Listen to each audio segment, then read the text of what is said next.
कहानी शुरू होती है धरती के 2071वें साल में, जहां इंसानों को अर्थलिंग नाम से जाना जाता था। 20 साल पहले हुई इंटरगैलेक्टिक वार की वजह से धरती पर कई प्रकार की बीमारियां फैली होती हैं, जिनसे सभी लोग प्रभावित होते हैं। ये वॉर चर्नो नाम के एक साइंटिस्ट ने शुरू की थी, जो कि अपने डेडली वेपन्स की मदद से पूरे यूनिवर्स पर कब्जा करना चाहता था। और अब चर्नो दुनिया का सबसे डेंजरस कैदी है, जो कि अर्थ की एक अंडरग्राउंड प्रिजन में कैद है। इसके बाद हमें एंटो नाम के एक लड़के को दिखाया जाता है, जो कि पानी भरने के लिए एक लाइन में खड़ा था, पर एकदम ही उसके ऊपर वहां एक खंबा गिर जाता है। वो किसी तरह उस खंबे से तो बच जाता है, पर हमें दिखाया जाता है कि ये खंबा अपने आप नहीं, बल्कि एक मिस्टीरियस क्रिएचर ने उसके ऊपर अपनी पावर की मदद से गिराया था। इस क्रिएचर का नाम वालिया होता है, जो कि चरणों की ही बेटी थी। वाल्या अपने आप को चरणों के पास एक स्पेसशिप जैसी दिखने वाली प्रिजन में प्रोजेक्ट करती है। हमें पता लगता है कि चरणों ने वाल्या को एंटोन का डीएनए लाने का काम दिया है, जिसमें वो बार बार फेल हो रही थी, जिसकी वजह से चरणों का इन्वेंशन, जिसका नाम प्रोटोजीन था, वो पूरा नहीं हो पा रहा था। और प्रोटोजीन ही चरणों की जेल से आजाद होने की आखिरी उम्मीद थी। इस इन्वेंशन को पूरा करने के लिए एंटोन के डीएनए सेल्स की बहुत जरूरत थी, क्योंकि वही एक आखिरी इंसान था जिसमें ये प्रोटोजीन सेल्स थे। इसके लिए चर्नो अपनी बेटी वालिया को जरूरत पड़ने पर एंटोन को मारने तक की बात कह देता है, जो कि वालिया को इतनी अच्छी नहीं लगती। जहां चर्नो की जेल धरती के गहरे अंडरग्राउंड में थी, वहीं एक फ्लावर जैसी दिखने वाली स्पेसशिप धरती के बिल्कुल ऊपर आसमान में थी। ये स्पेसशिप एक स्टेडियम थी, जहां कोस्मोबॉल नाम की एक स्पोर्ट खेली जाती थी। इस खेल में 4 लोगों की टीम एक वेवेटर नाम की एनर्जी बॉल को 5 बार किक करके अपना गोल करते थे। यह गेम एक इंटरगैलेक्टिक गेम थी, जहां दूसरे प्लेनेट के लोग भी हिस्सा लेते थे। धरती की टीम के प्लेयर्स स्टैन, नताशा और पेले नंबर्स में कम होने के बावजूद भी दूसरी टीम पर भारी पड़ रहे थे, और ये कोस्मोबॉल की गेम पूरी धरती पर ही बड़ी बड़ी स्क्रीन में कास्ट हो रही थी और सभी के मनोरंजन का साधन बन रही थी। पर दूसरी ही तरफ एंटोन इन सब चीजों से परेशान था कि सभी लोग अपना काम धंधा छोड़कर इस गेम को देखने में लगे हुए हैं और अपना टाइम वेस्ट कर रहे हैं। वो कहता है कि इस गेम को देखने के बजाय अगर ये टाइम कहीं और लगाया जाए तो अच्छा है। स्टेडियम पर हम देखते हैं कि दोनों टीम्स एक दूसरे को काफी अच्छी टक्कर दे रहे थे, पर जिन बॉल्स के साथ वो खेल रहे थे वो कोई आम बॉल नहीं, बल्कि चरणों के वेपन्स हैं, जिन्हें वो अर्थ के बाहर भेज रहा है। यहाँ पर हम देखते हैं कि चरणों एक बॉल को अपने कंट्रोल में लेकर उससे 2 गार्ड्स को घायल कर देता है। बेलो को जब इस बात का पता लगता है तो वो इस गेम को रोककर वेवेटर को अपने कंट्रोल में लाता है, जिसे फिर से प्लेइंग फील्ड में भेजकर गेम को कंटिन्यू किया जाता है। गेम तो टाई हो जाती है, पर यह पहली बार थी जहां धरती की टीम इस गेम के फाइनल्स में जाने में सफल हुई है। चर्नो इन चीजों को देखकर बहुत गुस्सा होता है कि उसका बनाया एक और पावरफुल वेपन पत्थर के टुकड़े में बदल दिया गया है। रात होने पर जब एंटन अपने घर आता है तो देखता है कि उसकी माँ की तबीयत बहुत ज्यादा बिगड़ने लगी है। वो उनकी दवाई लेने भागकर फार्मेसी की तरफ जाता है, जहाँ उसे अन्य नाम की एक लड़की मिलती है, जिसके साथ मिलकर वो फार्मेसी के अंदर घुसता तो है, पर तभी वहां पुलिस आ जाती है। एंटोन अकेला ही चोरी की दवाई लेकर उनके सामने आ जाता है, ताकि वो आन्या को ना ढूंढे और वो उनसे बचकर भाग सके। एंटोन जैसे ही पुलिस वालों को चकमा देता है, उसकी टक्कर एक ट्रक से हो जाती है। पुलिस ऑफिसर जब ट्रक के सामने चेक करता है तो उसे वहां दवाइयों के सिवा कुछ नहीं मिलता। वो लोग कंफ्यूज होकर वहां से चले जाते हैं। यहाँ हम देखते हैं कि वो ट्रक ड्राइवर और कोई नहीं बल्कि वालिया थी, जिसने रूप बदल रखा था। बाद में हमें ये पता लगता है कि वालिया ही आन्या है, जो अब तक एंटोन के साथ थी। इस एक्सीडेंट के शौक और डर की वजह से एंटोन की पावर्स एक्टिवेट हो चुकी थी, जो कि थी टेलीपोर्टेशन, और वो अपनी जगह से कुछ दूर टेलीपोर्ट हो गया था। आन्या के रूप में वालिया एंटोन को अपनी सीक्रेट बेसमेंट में लेकर जाती है, जहां वो एंटोन के करीब आने की कोशिश करती है और बताती है कि कैसे वो भी कोस्मोबॉल गेम को नापसंद करती है। आन्या मजाक मजाक में एंटोन के सर के बाल खींच लेती है, ताकि उसमें से एंटोन का स्पेशल डीएनए निकाला जा सके, पर बहुत कम होने के कारण चरणों का इन्वेंशन उस डीएनए के साथ कोई रिस्पॉन्स नहीं करता। जब दूसरी तरफ एंटोन अपने घर आता है तो देखता है कि वहाँ बेलो और बाकी टीम के मेंबर्स भी खड़े होते हैं। बेलो एंटोन की टेलीपोर्टेशन की ताकत से इम्प्रेस होकर उसे उनकी टीम में शामिल होने का प्रस्ताव देता है, पर एंटोन उसी वक्त ये कहकर मना कर देता है कि उसे कोस्मोबॉल नहीं पसंद और वो यहीं रहकर अपनी बीमार माँ का ख्याल रखना चाहता है। टीम की मेंबर नताशा तब एंटोन से कहती है कि उसकी माँ का इलाज वो लोग करेंगे अगर एंटोन टीम में शामिल होने को राजी हो जाता है। वो इस बात के लिए बेलो और एंटोन दोनों को मना लेती है। एंटोन को जब स्पेसशिप में लाया जाता है तो वहाँ की चीजें देखकर वो चौंकता है।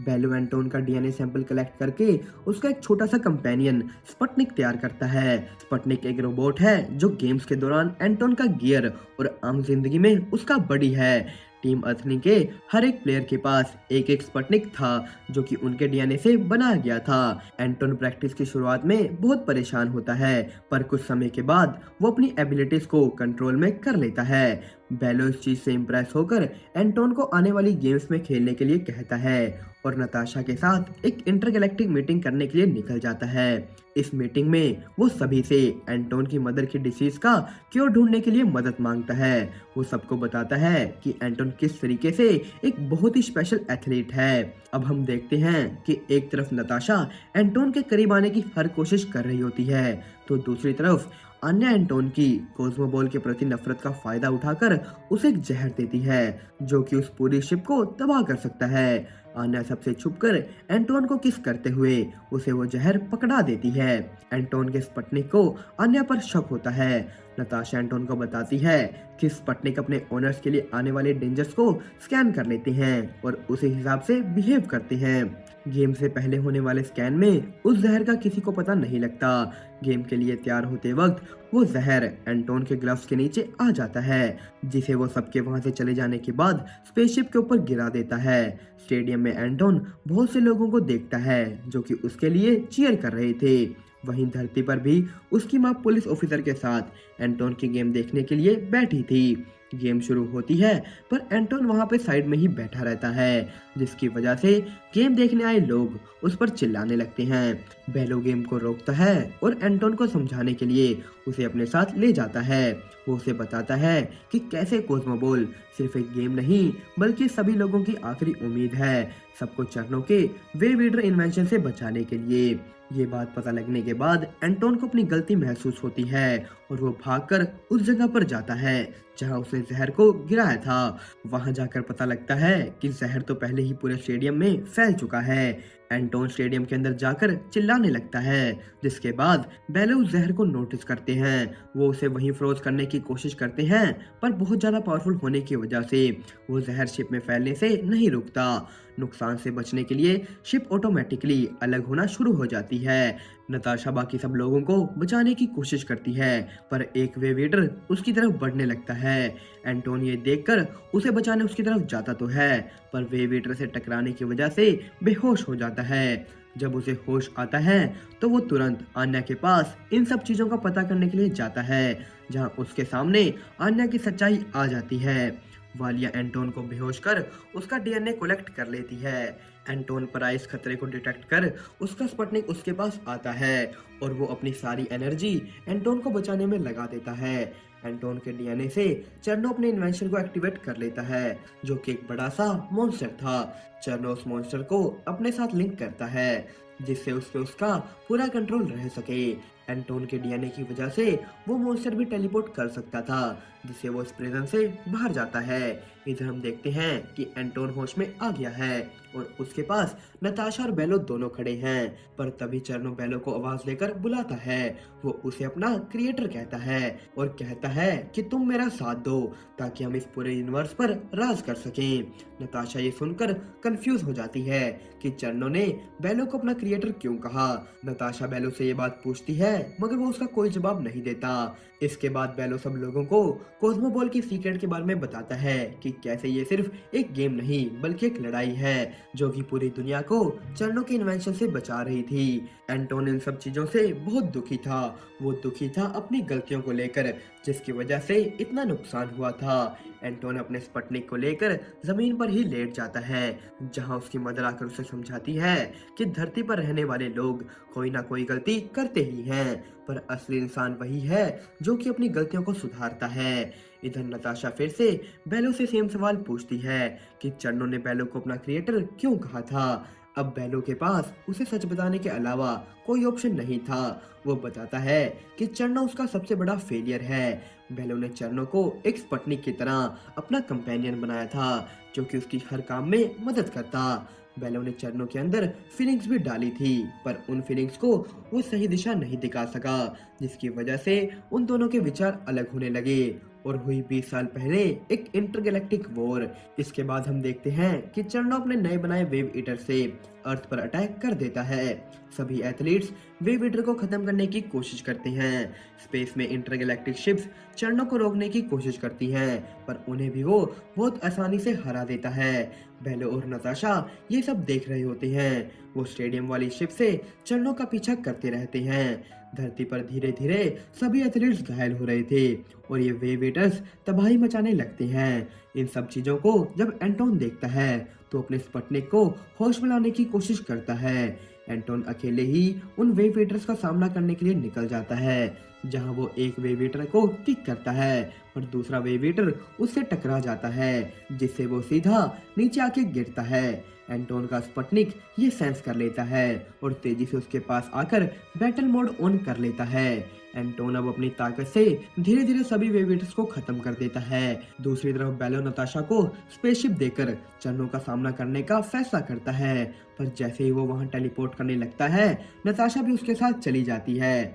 वो दोनों चन्नो के पास पहुंच जाते हैं। बेलो यहाँ पर असली रूप दिखाता है, जिसके बाद उन दोनों की फाइट शुरू होती है। नताशा जब चन्नो पर अटैक करने लगती है तब वहां पर वालिया आ जाती है। वालिया नताशा को अपने कब्जे में कर लेती है। चन्नो भी बेलो पर हावी हो रहा था। वो उसे कहता है कि इस समय वो बेलो से काफी ज्यादा ताकतवर हो गया है।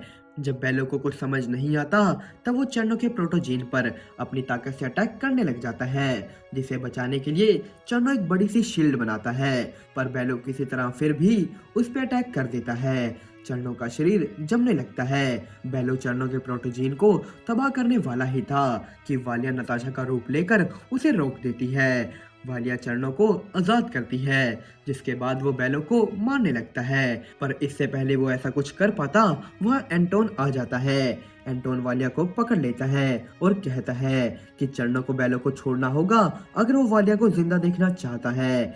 चन्नो बेलो को छोड़कर एंटोन की तरफ बढ़ने लगता है।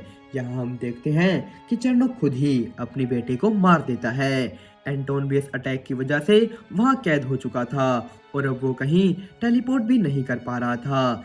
बेलो चन्नो का ध्यान भटकाने के लिए एक बर्फ का गोला वहां गिराता है, जिससे गुस्सा होकर चन्नो बेलो को मार देता है। इस मौके का फायदा उठाकर एंटोन उस मॉन्स्टर से कनेक्ट कर लेता है, क्योंकि कहीं ना कहीं उन दोनों में सेम ही डीएनए होता है।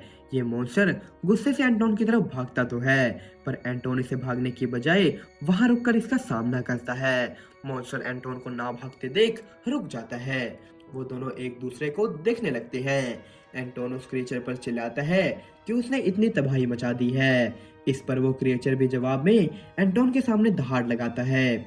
एंटोन उस क्रिएचर को आराम से सहलाता है, जिससे कि वो उसका विश्वास जीत लेता है। चन्नो का अब इस क्रिएचर पर कोई कंट्रोल नहीं रहता और वो चन्नो को अपने अंदर से भी निकाल कर फेंक देता है, जहां से चन्नो सीधा आग के गोले में गिरता है, जहां वो जलकर मर जाता है। नताशा भी कैद से आजाद हो जाती है। नताशा और एंटोन वापस टेलीपोर्ट होकर धरती पर जाते हैं, जहां पर हम देखते हैं कि वो वेव ईटर भी अब रुक चुके थे।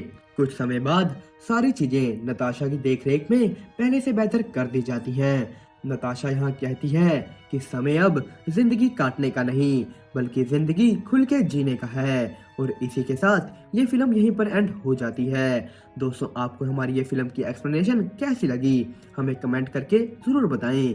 साथ ही साथ और भी बेहतरीन इंटरेस्टिंग मूवीज की एक्सप्लेनेशन देखने के लिए इस वीडियो को लाइक और चैनल को सब्सक्राइब कर दें। अब हम मिलेंगे आपको अगली वीडियो में, तब तक के लिए अलविदा। Too long ago on the road, I got what you're waiting for.